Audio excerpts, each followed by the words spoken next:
protecting our community is worth a shot. Vaccines can help protect you, your family, and our community. Stop by James Drugstore today. And welcome back to the Livingston Parish News Weekly Show. This is our special edition Group Therapy, where we sit down as the editors of the Livingston Parish News and discuss what's going on in Livingston Parish.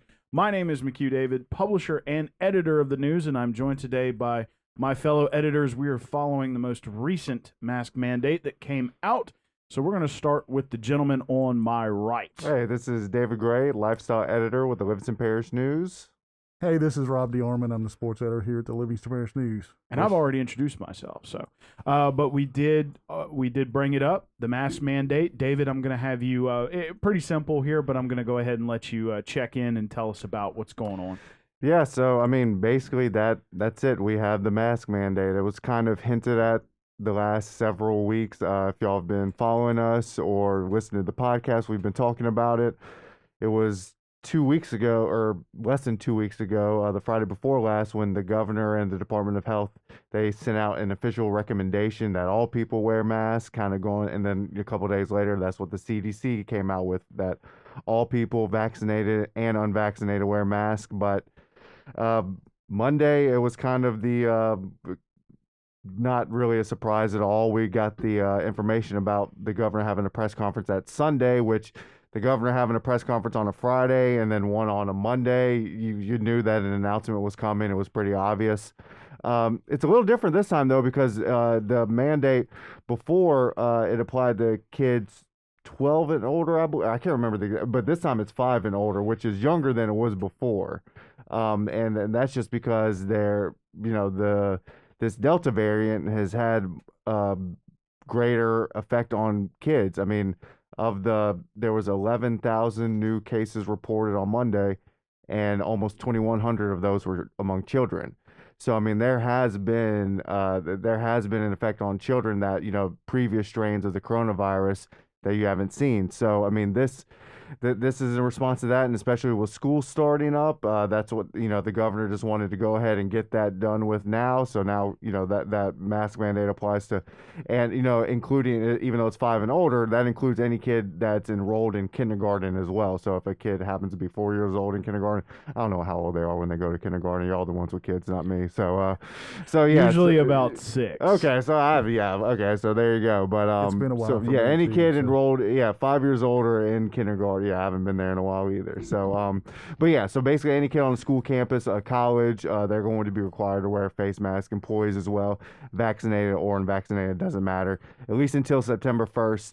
And then the governor, as always, will see from there. And then, he might extend it, or, I doubt at this point if it's going to be, if he's going to stop it at that point, just based on the daily figures we're getting. Well, it is interesting because as hospitalizations, they have surged. They're at the highest level ever.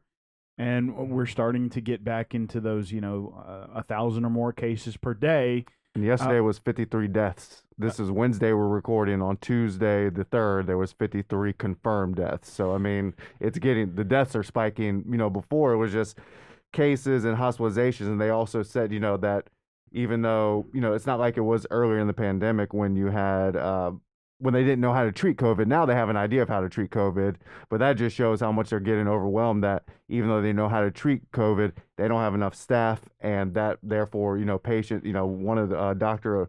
Catherine O'Neill from Our Lady of the Lake said our patients aren't getting adequate care because we just don't have enough people to staff them. We have beds, we just don't have the staff. So yeah, I mean, you're going to see those numbers creep back up. Livingston Parish at 3 yesterday. That's the most they've had since January in one day. So, I mean, it's, the deaths that's usually the last indicator of COVID. You have cases, percent positivity, hospitalizations, and then deaths follow.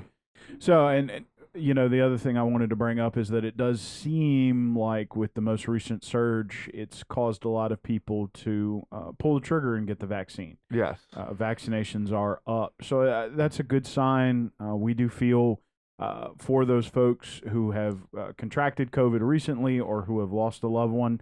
It seems this time around I'm seeing a lot more of it on social media. Yeah, a lot of people are just going out there and saying I have it, or they've lost a loved one and they're asking people to get vaccinated. It's a very sad story. And younger people too. That's Michelle Sutton, the CEO for North Oaks and Hammond, which services a lot of people in on the eastern part of Livingston Parish. She said the last 2 weeks, I believe, they had their 14 COVID related deaths, most were between the ages of 20 and 55, and that includes a 24-year-old Monday morning before she came to speak. So I mean, it's younger people dying this time. That's what makes this one so much different.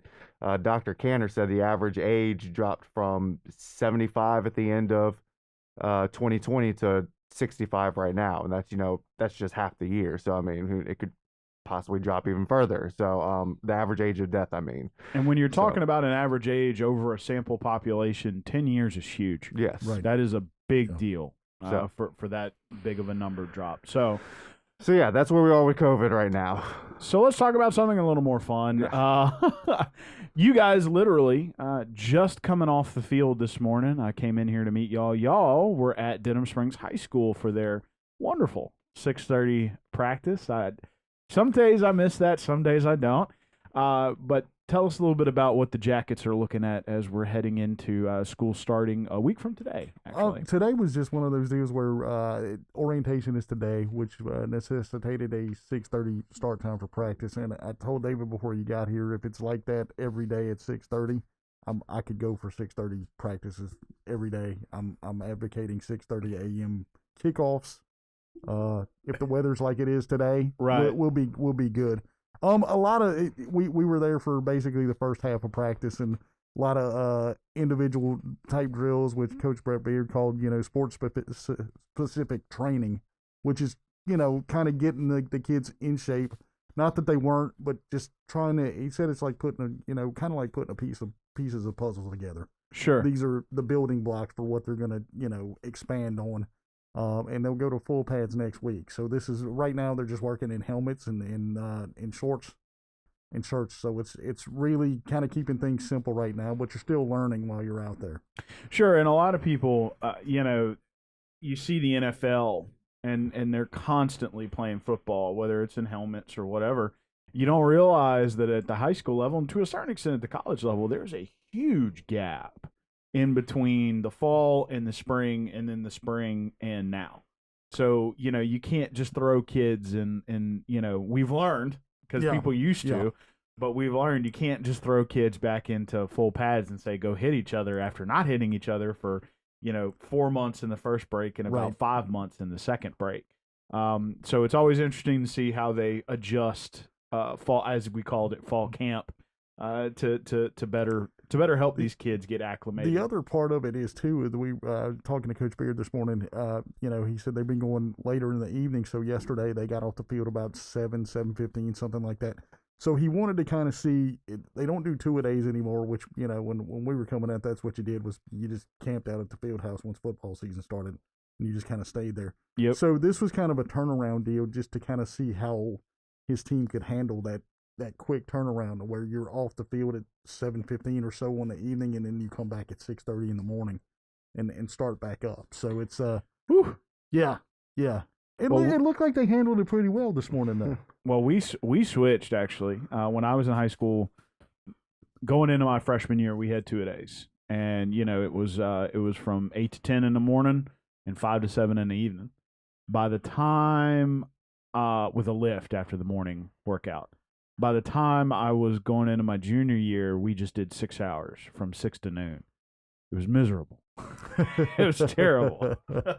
But I will say it was nice to be able to break, because like you said, especially for those 2 weeks of camp, you just hung out there. When you were doing 2-a-days, there was no reason to go anywhere else. So, and the kids that did usually either got tired or, got hurt or something like that. I remember just leaving the house and saying, I'll see y'all when I get back. I don't know. Yeah. And that was just it. That's what you did. So. Right. So obviously the schools and teams are adjusting. So, all right. Moving back over, David, we just talked about football, high school, and school's going to start next Wednesday. We do have guidance that came from the school system. They kind of snuck it in there on us. Tell us a little bit about what parents and children can expect starting next week? Well, face mask for one. That's the first thing they can expect. Mr. Joe Murphy, the superintendent of the school system, made that announcement in a statement it was shortly after the governor made his announcement. And so face masks will be required for the 26,000 students and 4,000 employees, unless, of course, you have a written doctor's excuse, and the school system even posted a form that parents can fill out if they want their kid to be exempt from the face mask order. So they have that, and of course they'll have to wear them on buses. They were gonna have to wear masks on buses anyway because those are public transit. So I mean that was always going to be the case. So now they have to do that. But other than that, I mean they're going to be able to start school regularly. I mean with in a traditional learning format. Not the hybrid format that we had last year. Now, Grant, we know next week there will be you'll have 2 separate first days essentially. Kids with last names A through K will start on Wednesday, then L through Z will start on Thursday, and then they all come together for one big happy party on Friday. So that's kind of how that's going to start. That's not really the school year. I guess that's just their way of just kind of getting kids reacclimated to being back in school without throwing everybody there at once. Kind of give everybody make it a little easier on themselves for a first day, and then Friday hit it, and then Monday you're back in the full swing of things. But yeah, as of right now, I mean, they won't be doing temperature checks. That's also a difference this year. They're not required to do them based on the guidance. They can, do them if they feel like a kid is sick or something like that. But there's not going to be that temperature checks that, we kind of saw last year. As soon as kids get off the bus, you have them in a line with a teacher just pointing a temperature gun at them and just doing that for, I don't know how long that would take them to do that for every kid every single day, but they did that. Of course, there would be contact tracing and quarantining and that sort of thing. So I mean, so yeah, we'll see how that affects. That was last year. We know that was the big deal, was quarantining in close contacts. The cases weren't so much a big deal as much as finding out how many people that particular case had been around, and then telling those people, hey, you've been exposed, you can't come to school for 2 weeks. So I mean, it's a little different than last year, but in some ways, like I said, the mask mandate is the exact same, and quarantine and close contact will be similar, but it's not like it was last year, where the start of last year we were starting with some kids learning in person and some doing virtually, and then switching off the days. It will be a little bit more traditional this year to start, but September 1st we'll have another announcement from the governor, and that'll dictate a lot too. So we'll see. Well, and that feels like it's a long way away, but it'll be here before you know it. It's less than a month. Yep. So, Rob, jumping back to you, when you're thinking about all this, going back into school, things of that nature with these COVID-19 mitigation measures in place, that affected sports last year in certain ways. We know that, unfortunately, we had to have the discussion of a couple of seasons were cut short in the fall, right, because of COVID. Best way to ask this, what are the coaches preaching this year? I talked with Coach Beard a little bit about that this morning, and he said that, I guess, and it's something that we've talked about here before. We've kind of been through it, so we kind of know what to expect and how to handle things and what's coming up. I know that this variant it's a little bit different. It's it kind of seems like more aggressive, but we at least have that knowledge. Whereas last year, and he even spoke about this, for them just to be able to have spring football, and to be able to have a spring scrimmage, they weren't able to do that, which is a plus for them. But it's just kind of one of those things where the good thing is they have the knowledge. These coaches have the knowledge. They've dealt with it before, and it kind of brings I guess things around to where you can say, okay, we know what we're dealing with, and we know what we have to do in order to keep things going. And I think that's I think that's what they're trying to do right now. I mean, nobody wants to stop their seasons. Nobody wants anybody's season to end. And I think right now that the precautions are being taken, and they're headed in the right direction to keep things going. And of course, it's early too. So sure. Okay. Moving into some different. Well, first, let's talk about real quick. You'll be hitting up some other practices here in the next week and a half or so. And Went to Springfield yesterday. The rain hit right about the time I'm at the house, and in about 10 minutes before they were supposed to start practicing, the rain started coming down hard. So they haven't either because of wet field conditions or because of actual rain, they have not been able to practice. So Springfield's first two practices have been indoors, which you kind of change some things up, but they were still able to get some work in, which is the key right there. So yeah, and we'll be making our way out around and talking to different teams, and of course we'll talk to everybody by the end of it, and then I think in a couple of weeks scrimmages will be upon us. yeah, before we know it. Talking about powerlifting, you had a chance to catch up with a couple of very successful powerlifters this summer. So tell us a little bit about that.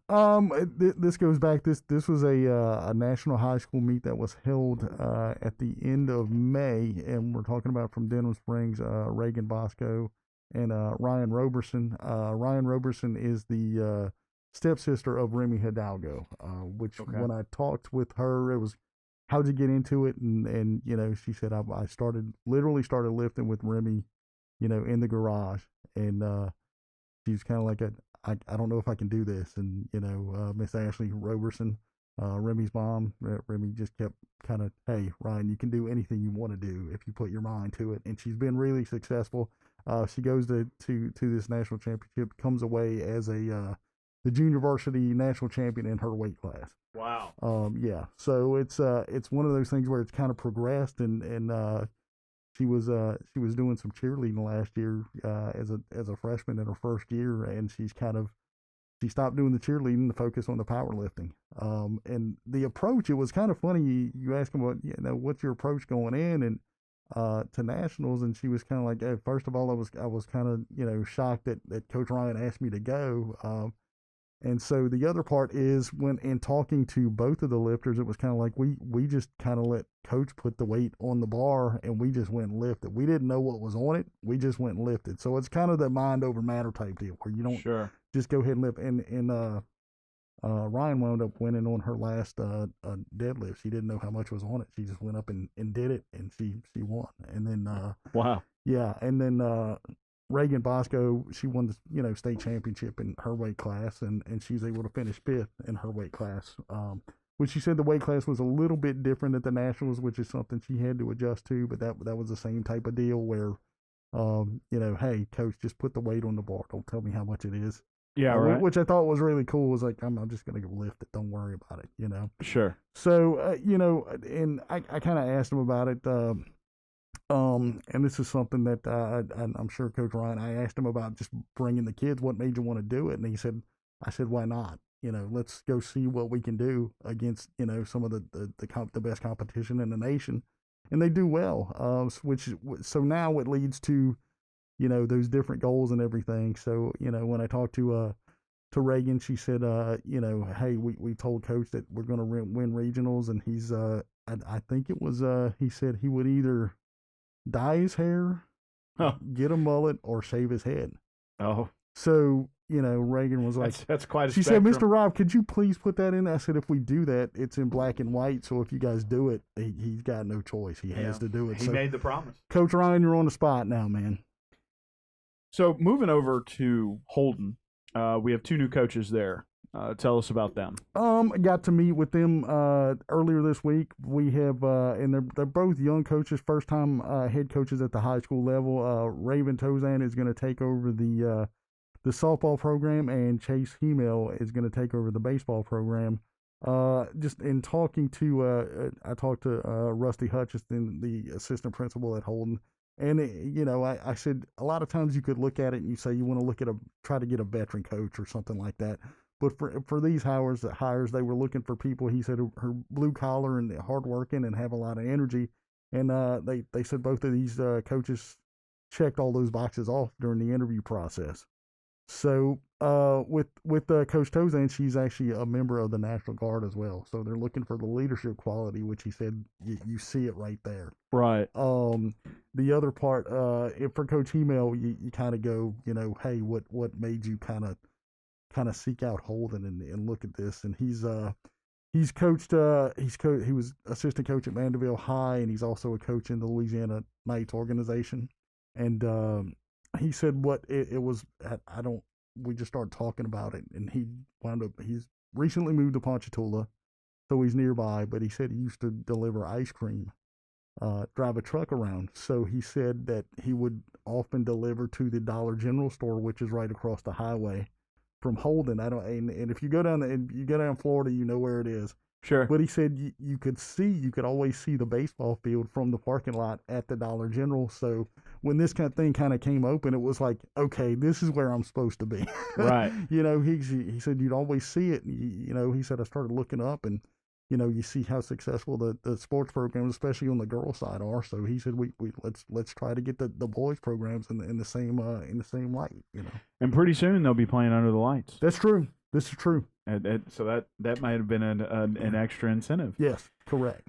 So, David, going back over to you, because we're talking about talking sports. We've been talking about the start of school. I had a chance to sit down with Nikki Laverne last week, and we talked about her Google Guardian program. You watched that, asked her some extra questions, wrote up a great story about what she's going to be doing mostly for parents, moving into the next year. So tell us a little bit about that.